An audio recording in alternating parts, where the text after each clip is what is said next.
Dan izinkan saya untuk menyambung apa yang disampaikan oleh Pastor Iman dan Saudara David di minggu yang lalu.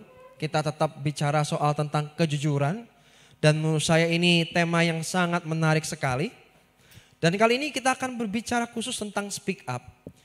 Speak up artinya berani untuk mengemukakan pendapat. Berani untuk berbicara, yaitu speak up. Dan dalam kitab Yakobus, ya kita akan belajar sama-sama ayat ini, tema bulan ini Yakobus pasal 5 ayat 16. Terjemahan baru berkata begini, karena itu hendaklah dikatakan kamu saling mengaku dosamu dan saling mendoakan.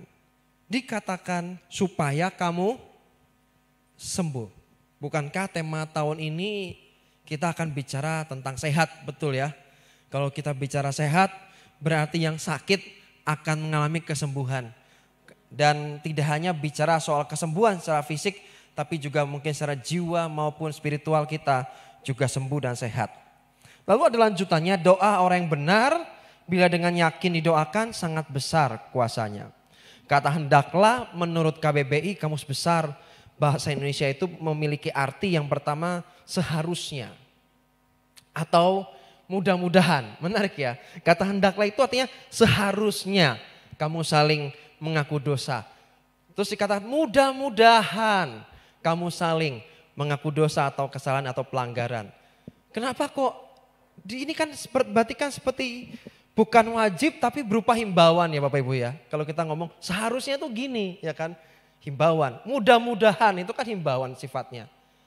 Karena saya percaya bahwa untuk kita ini bisa mengakui kesalahan, pelanggaran, kegagalan, bahkan kejatuhan kita itu tidak mudah. Setuju dengan ini ya?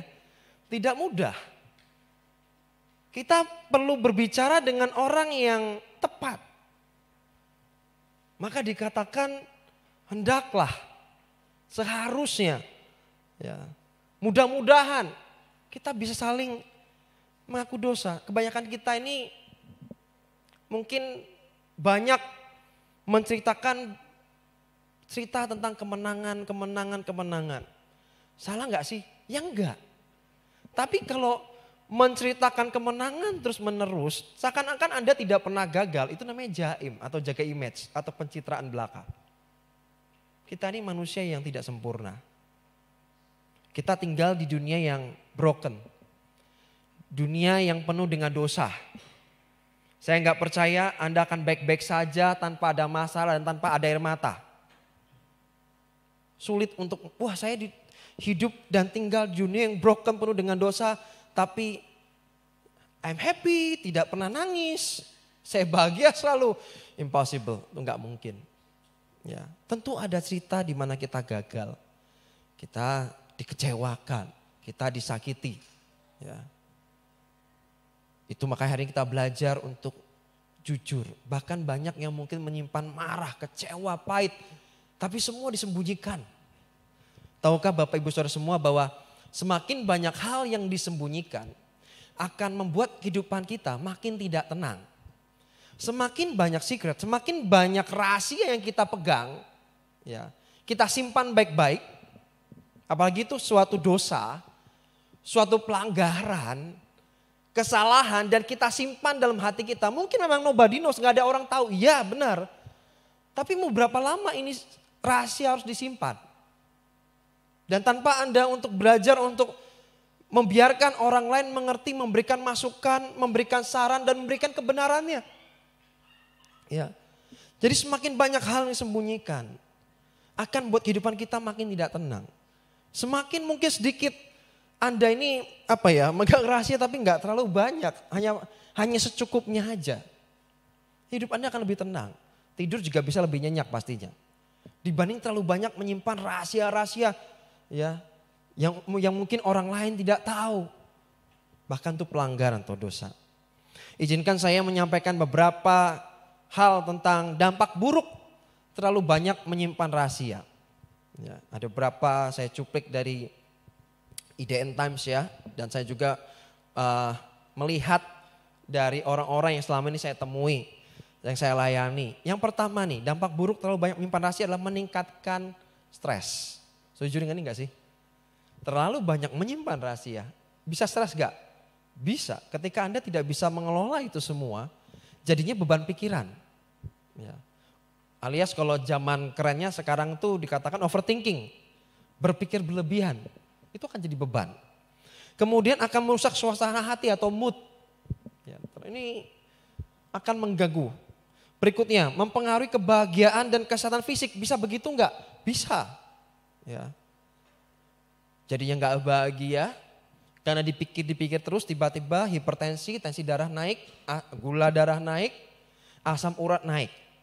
Kenapa? Banyak pikiran, betul gak sih? Mikirin, lama-lama sakit. Keempat, perasaan bersalah, ini dia ya. Karena kita melakukan kesalahan dan pelanggaran, merasa feeling guilty, perasaan bersalah itu seakan-akan mengintimidasi kita.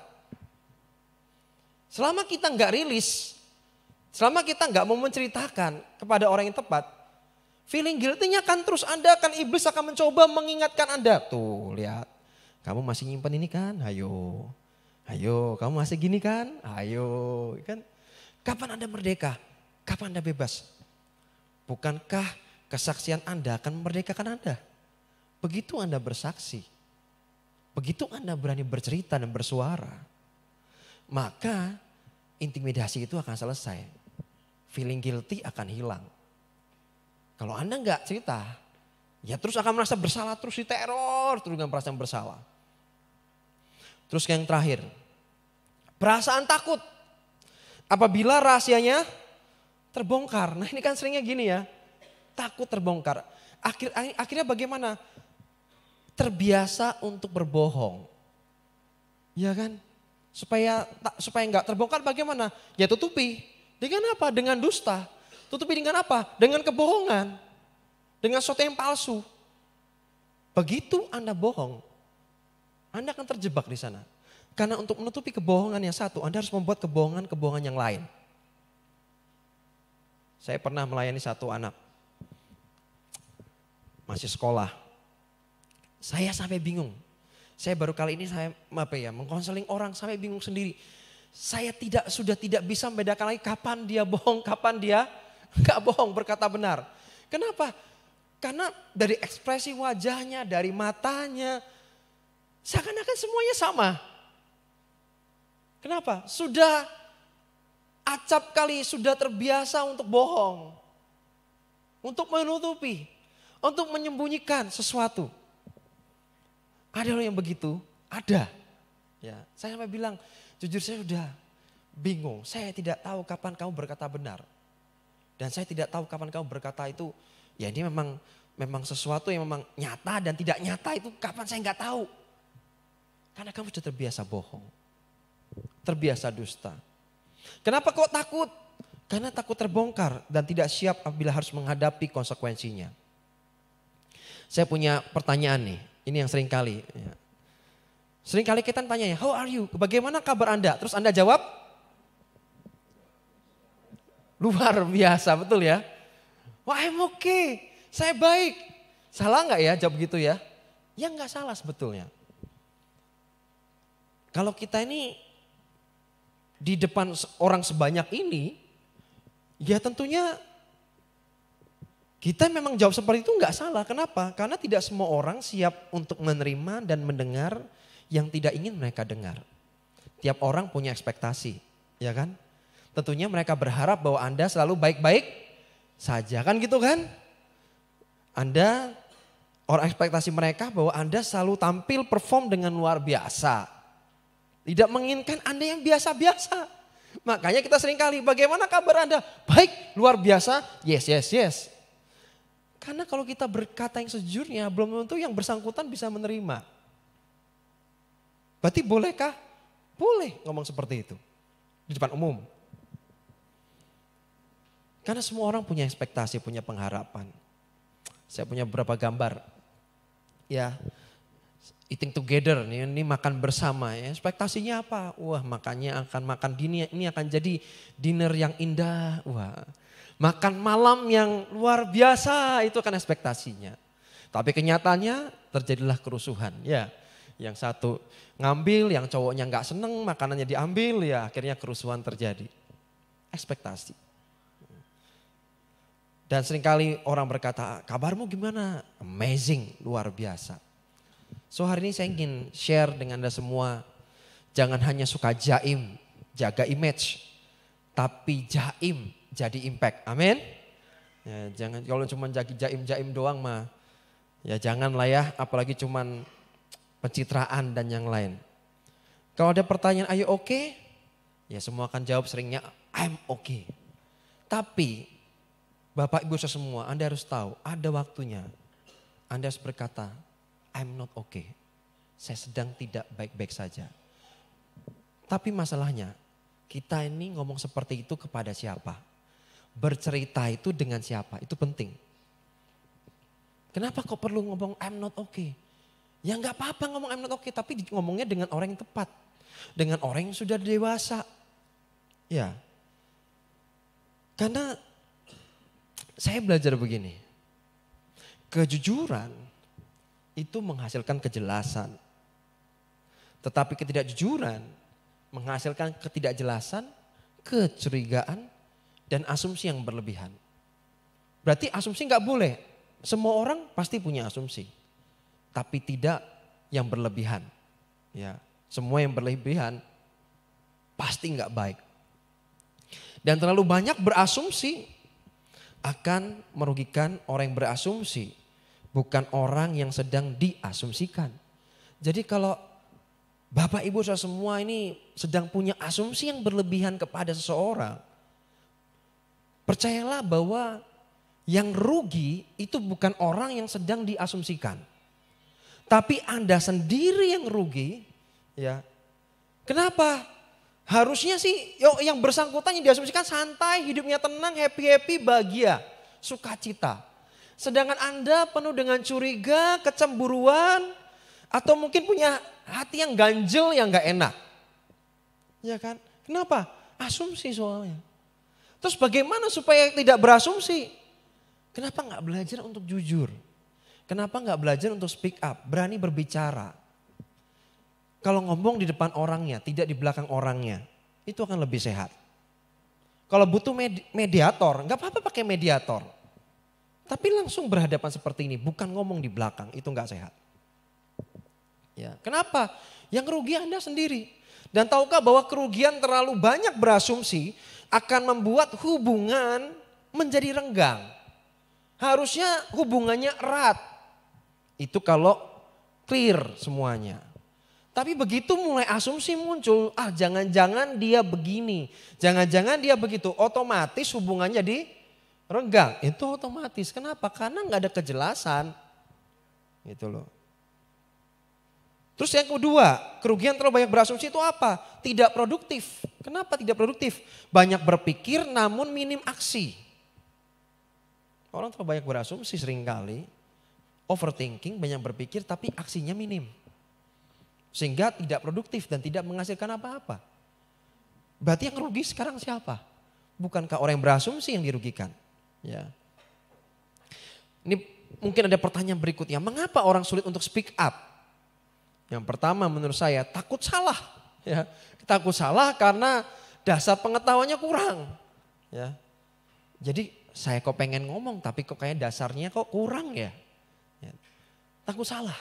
Jadi diem aja dah gitu pada akhirnya. Terus yang kedua, khawatir. Ini yang paling banyak. Khawatir jika ditolak. Ketika Anda speak up, Anda punya kekhawatiran. Kalau ditolak bagaimana ya? Terus yang ketiga, khawatir tidak bisa menghadapi konsekuensinya. Kalau saya jujur, kalau saya speak up, nanti kalau konsekuensinya seperti ini bagaimana? Kalau ini mendatangkan dampak buruk buat saya bagaimana? Jadi nggak siap dengan konsekuensinya. Atau yang terakhir, mengapa orang sulit untuk speak up? Yang terakhir merasa tidak layak. Ih siapa saya gitu ya. Ih siapa saya. Ketika Anda ngomong siapa saya, pada akhirnya nggak ngomong apa-apa. Hanya cuma bisa mendem. Dalam perjanjian baru di kitab Markus pasal 9 ayat 14 sampai 24 ada yang menarik. Dikatakan ketika Yesus, Petrus, Yakobus dan Yohanes kembali pada murid-murid lain, mereka melihat orang banyak mengerumuni murid-murid itu. Dan beberapa ahli Taurat sedang mempersoalkan sesuatu dengan mereka. Pada waktu orang banyak itu melihat Yesus, tercenganglah mereka semua dan bergegas menyambut dia. Lalu Yesus bertanya kepada mereka, apa yang kamu persoalkan dengan mereka? Kata seorang dari orang yang banyak itu, Guru, anakku ini kubawa kepadamu karena ia kerasukan roh yang membisukan dia. Dan setiap kali roh itu menyerang dia, roh itu membantingkannya ke tanah. Lalu mulutnya berbusa, giginya berkertakan dan tubuhnya menjadi kejang. Aku sudah meminta kepada murid-muridmu supaya mereka mengusir roh itu, tapi mereka tidak dapat. Maka kata Yesus pada mereka, hai kamu angkatan yang tidak percaya. Berapa lama lagi aku harus tinggal di antara kamu? Berapa lama lagi aku harus sabar terhadap kamu? Bawalah anak itu kemari. Lalu mereka membawa kepadanya, waktu roh itu melihat Yesus, anak itu segera digoncang-goncangnya dan anak itu terpelanting ke tanah dan terguling-guling. Sedang mulutnya berbusa. 21. Lalu Yesus bertanya kepada ayah anak itu, sudah berapa lama ia mengalami ini? Jawabnya, sejak masa kecilnya.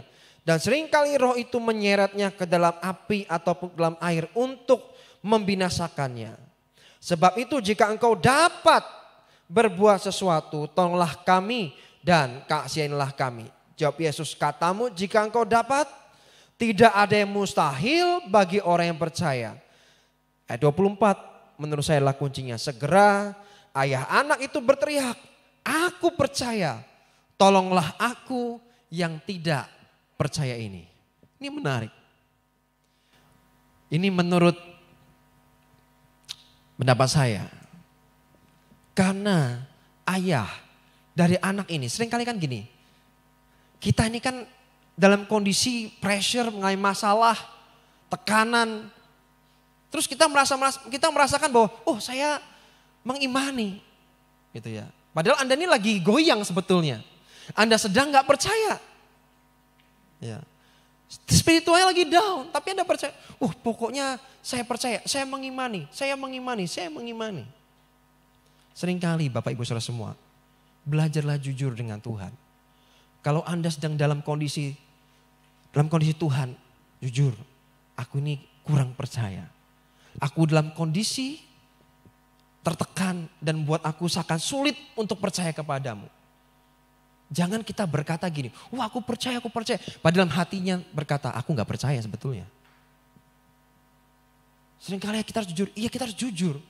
Kalau emang kita lagi gak percaya, ngomong gak percaya. Kalau kita lagi marah, ngomong Tuhan aku marah. Boleh gak sih ngomong gitu? Ya boleh, kalau tapi sama Tuhan. Mencurahkan hati, bukankah ini kan kita bicara relationship, kekristenan bicara soal hubungan. Yang hubungan itu selalu ada dinamika. Gak mungkin flat. Mana ada hubungan flat? Hubungan selalu ada dinamikanya. Sama juga dengan suami istri, kan gitu. Kadang kalau Anda pahit, Anda kecewa, ngomong sama Tuhan, Tuhan aku lagi kecewa. Tolongin aku, berikan aku anugerah supaya aku bisa mengampuni. Kan gitu. Tidak terus Anda merasa kuat, merasa strong seakan-akan, saya bisa kok. Padahal Anda lagi gak bisa. Anda butuh kekuatan dan butuh ditopang sama yang lainnya. Butuh kejujuran. Ya. Butuh kejujuran. Dan saya percaya gini, kunci untuk mengalami pemulihan berawal dari kita memiliki kesadaran di mana kita berada saat ini. Penting untuk tahu di mana kita berada sekarang. Ya. Where are you? Jangan-jangan kita sudah jauh. Kalau saya pakai gambar baterai gitu ya. Nah Anda itu yang mana sebetulnya? Ya. Lagi benar-benar yang 0%, yang cuma lowbat, ya, atau Anda sedang ijo-ijonya lagi on fire dengan Tuhan. Kita perlu tahu di mana kita saat ini berada. Bagaimana kondisi kita saat ini. Jangan Anda lagi turun spiritualnya tapi Anda berkata, I'm okay. Saya baik-baik saja. It's okay, gak apa-apa untuk ngomong. Saya gak baik-baik saja loh. Please tolong doakan saya. Itu kenapa dikatakan hendaklah kamu saling mengaku dosa. Dan dikatakan dan saling mendoakan. Itu paling penting. Setelah Anda mengaku dosa, bukan untuk diceritakan, tapi untuk saling mendoakan, untuk ditopang, supaya Anda kuat menghadapi apa yang sedang terjadi hari-hari ini. Seperti dong, yang kita rasakan, ya mohon maaf, ilmunya gak setinggi itu saya, kan gitu ya. mengerti ilmu kebatinan. Oh saya mengerti kamu begini, yang kamu rasa. Ya nggak bisa begitu. Anda harus berani untuk berbicara, Anda harus berani untuk speak up. Ini loh yang saya rasakan, gitu loh. Apakah ini benar yang saya rasakan? Minta konfirmasi dong, kan gitu ya. Jangan memberikan kesan, Anda baik-baik saja. Tidak akan pernah buat Anda pulih. Seringkali memang beranilah untuk berbicara supaya Anda bisa ditolong. Anda bisa didoakan, Anda bisa disupport, Anda bisa ditopang. Ya. Supaya Anda tahu bahwa Anda nggak sendirian. Terus bagaimana nih? Wah, saya memberikan tips mengolah rahasia dengan baik. Yang pertama, membicarakan kepada orang yang dipercaya. Jangan seperti Yusuf di Kejadian pasal 37 ayat 5 sampai 11 dikatakan, pada suatu malam Yusuf bermimpi dan ketika ia menceritakan mimpinya itu kepada abang-abangnya, mereka bertambah benci kepadanya. Inilah yang dikatakan Yusuf pada mereka, coba dengar. Saya bermimpi kita semua sedang di ladang mengikat gandum, lalu gandum saya berdiri tegak, gabung-gabung kalian mengelilingi gabung saya lalu sujud kepadanya. Kau kira engkau akan menjadi raja dan berkuasa atas kami? Tegur abangnya, lalu makin bencilah mereka kepadanya. Dikatakan karena mimpi-mimpinya dan karena apa yang dikatakannya. Salah nggak mimpinya? Ya nggak salah, ini mimpinya dari Tuhan. Bener nggak? Ya bener, mimpinya tuh bener, nggak salah. Tapi bercerita kepada orang yang salah, nah ini sama seperti gini. Dengan Anda memperlihatkan luka Anda yang berdarah-darah kepada dokter, maka dokter akan segera mengambil alkohol untuk membersihkannya. Dia akan mengambil obat, segera dibalut luka Anda supaya segera sembuh, betul ya? Kalau Anda memperlihatkan luka Anda yang berdarah-darah tapi kepada dokter. Coba perlihatkan luka Anda yang berdarah-darah kepada komodo. Apa yang terjadi? Anda akan jadi santapan yang enak. Mangsa yang enak. Apalagi Anda turun ke air laut yang di situ ada hiunya. Terus Anda, wah, darahnya bercacaran di air. Percayalah, hiu akan dengan senang hati memangsa. Ya kan? Wah, santapan enak ini. Bukankah seringkali dalam kehidupan kita begitu? Kita menunjukkan luka kita yang berdarah. Bukan kepada orang yang seharusnya mereka dengar. Yang harusnya Anda perlihatkan. Dan Anda dengar masukannya, sarannya. Tapi Anda ceritakan kepada orang yang keliru dan salah. Akhirnya apa? Ditambahkan MSG, ya, micin. Walaupun micin sebenarnya nggak masalah ya, asal jangan satu melebihi takaran sebenarnya nggak apa-apa. Tapi ditambahin micin, ditambahin apa lagi, dan itu membuat Anda bukannya tambah sembuh, tapi membuat luka Anda semakin lebar. Iya, kalau tambahin micin, bagaimana kalau tambahin garam? Bukan tambah sembuh, tambah perih iya, ya kan? Tambah terluka iya. Itu perumpamaan ketika kita memperlihatkan luka kita yang berdarah tapi kepada orang yang gak tepat. Anda harus berbicara kepada orang yang dewasa. Ya. Tapi padahal seringkali ketika kita menceritakan kepada orang yang dewasa, ketika dia memberitakan kebenaran dan masukan, yang terjadi apa? Seringkali kita menolak. Karena seringkali kita cuma ingin mendengar apa yang kita ingin dengar. Di dalam gereja itu gak cuma kasih. Seringkali kan identik dengan kasih, oh dia gak kasih sama saya. Padahal tegur. Di dalam gereja ada dua, ada kasih dan ada kebenaran. Jangan cuma minta kasihnya aja, tapi Anda juga harus terima kebenaran. Kebenaran Tuhan, firman Tuhan ngomong apa? Nah itu harusnya dihidupin. Bukan cuma kasihnya aja yang dituntut. Itu dia tidak mengasihi, gak gitu caranya. Tapi kebenaran juga harus diberitakan. Sama juga seperti Yudas. Di kitab Matius pasal 2 ayat 3-4. Kesalahan Yudas itu apa sih? Dia ketemu dengan orang yang salah. Dia ketemu dengan imam-imam. Dan pada akhirnya dia frustasi, putus asa. Dia menyesal sedemikian rupa. Sehingga pada akhirnya dia gantung diri dan bunuh diri. Yuk mari berbagi. Berceritalah. Tetapi dengan orang yang tepat. Berani untuk speak up. Kenapa banyak orang sekarang mengalami masalah kesehatan mental? Kenapa? Karena banyak yang tidak mau merilis, tidak mau melepaskan apa yang ada di pikirannya, di benak hatinya. Enggak mau dirilis, enggak mau diceritakan. Akhirnya semua mendem jadi satu, berputar-putar sedemikian rupa, pada akhirnya terjadi gangguan. Apakah saya pernah mengalami? Saya pernah. Efeknya apa? Luar biasa. Ya. Saya jadi nggak mau makan. Sempat saya pernah ngalami itu, pernah. Kenapa saya menunjukkan ini? Ya supaya Anda tahu, memang yang depan ini manusia yang nggak sempurna. Kita semua adalah tubuh Kristus yang saling butuhkan, saling melengkapi. Ya. Pernah suatu kali sampai stresnya demikian rupa, frustasi demikian rupa. Sampai saya pernah, sampai nggak untuk mandi aja malas. Pernah Anda gitu? Pikiran gitu. Sampai malas mandi, malas makan. Makanya biasanya kalau orang mengalami kesehatan secara mental itu ada dua. Di antara berat badannya bertambah terus atau dia makin turun. Biasanya itu paling gampang terlihat. Ya. Dan ada gangguan tidur itu pasti insomnia. Harus tidur nyenyak, tapi ini tidur aja susah.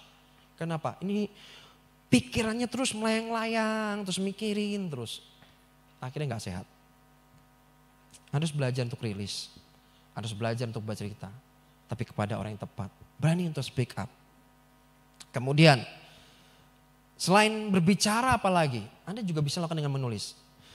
Ya, menulis akan bantu kita untuk mengenali apa yang kita pikirkan dan kita rasakan. Suatu kali saya ikut seminar pernikahan. Di situ menarik yang saya membuat terkesan sampai hari ini adalah saya ini kan gak suka nulis ya Bapak Ibu ya. Tapi di situ diminta untuk menulis tentang apa sih ekspektasi, harapan untuk pasangan. Ya, apa sih yang mungkin di halaman dirasain, coba ditulis di situ. Bapak Ibu tahu nggak? Ketika saya menulis, nggak cuma saya sih, istri saya juga menulis. Ketika kami menulis, saya ini kan bukan orang yang gampang nangis ya. Jujur, saya bukan orang gampang nangis. Tapi ketika nulis itu, tiba-tiba air mata mulai turun. Wah, sambil jadi nulis tuh gini. Kenapa? Saya bisa mengenali perasaan saya. Ya. Saya bisa mengenali apa yang saya pikirkan tentang pasangan saya. Di situ saya bisa ngerti betapa saya cinta dengan diri saya. Nah, ketika nulis itu. Jadi terus saling tukar surat ya. Saling tukar surat setelah kami menulis terus tukar surat. Ketika kami baca satu sama lain, kami nangis berdua. Lalu pelukan dan yang lain, kami saling mendoakan. Indah sekali. Seringkali kalau Anda sudah gak kuat, bingung harus bagaimana, cobalah untuk menulis. Ya. Kemudian mencoba untuk berpikir jangka panjang. Intinya coba mau sampai berapa lama kita menyimpan rahasia tersebut. Anda apalagi menyimpan dosa pelanggaran. Mau sampai berapa lama? Coba dipikirkan. Ini akan mengganggu enggak untuk kedepannya? Kalau mengganggu tidak ada salahnya untuk Anda bercerita. Ya. Jadi bagaimana mungkin Anda bisa sehat? Anda bisa sembuh. Tapi Anda enggak mau ngomong sakitnya apa. Ya. Aduh perut saya pusing. Ya kan enggak bisa gitu ya. Masa di sini perut. Ya. Aduh kepala saya mules. Ya enggak bisa gitu ya. Anda harus tahu kapan, mau sampai kapan itu disimpan. Itu mengapa ada ketua sisinya juga yang akan menjadi fasilitator.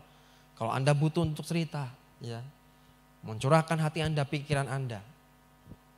Mari, ya digunakan wadah seperti itu. Yang terakhir adalah melakukan aktivitas bermanfaat. Karena seringkali kalau kita biarkan ini terus menerus, maka akan mengganggu kesehatan kita dan yang lainnya. Dan yang terakhir, sama halnya dengan menceritakan kemenangan kita. Mungkin tim musik bisa maju ke depan. Sama halnya dengan menceritakan kemenangan kita, menceritakan kegagalan kita. Itu juga sama pentingnya. Kalau saya juga punya anak-anak rohani, anak-anak yang saya mentoring. Saya tidak pernah mengharapkan mereka untuk selalu bercerita tentang, saya menangin loh, saya dipromosi, saya diberkati. No, saya enggak selalu ingin dengar tentang kemenangan mereka. Walaupun itu menyenangkan, itu menyenangkan. Tapi bukankah kita ini manusia? Punya kelemahan, punya kekurangan, bisa gagal, bisa jatuh. Saya bilang gak apa-apa, it's okay. Kalian cerita apapun. Ya, apapun. Kita mau terima kamu apa adanya. Dan kemarin ada seorang yang menceritakan, di satu sisi mengalami kebaikan Tuhan, hidupnya diberkati Tuhan. Dan satu sisi dia juga jatuh. Dia jujur dengan saya. Jujur, saya melakukan ini, saya melakukan dosa ini. Saya ngomong dengan dia, terima kasih, saya apresiasi. Kamu berani jujur, yuk sama-sama yuk kita bisa. Ya, bisa dikuatkan, didampingi, disupport. Mungkin Anda sehari-hari ini sedang bergumul. Ada hal yang disimpan dalam hati. Mari, bagaimana supaya saya sembuh? Belajar untuk speak up. Berani untuk berbicara. Yang pertama pasti dengan Tuhan. Jujur dengan Tuhan. Tapi juga Anda butuh jujur dan terbuka dengan sesama Anda. Amin. Saya berdoa ini akan menolong Anda semua.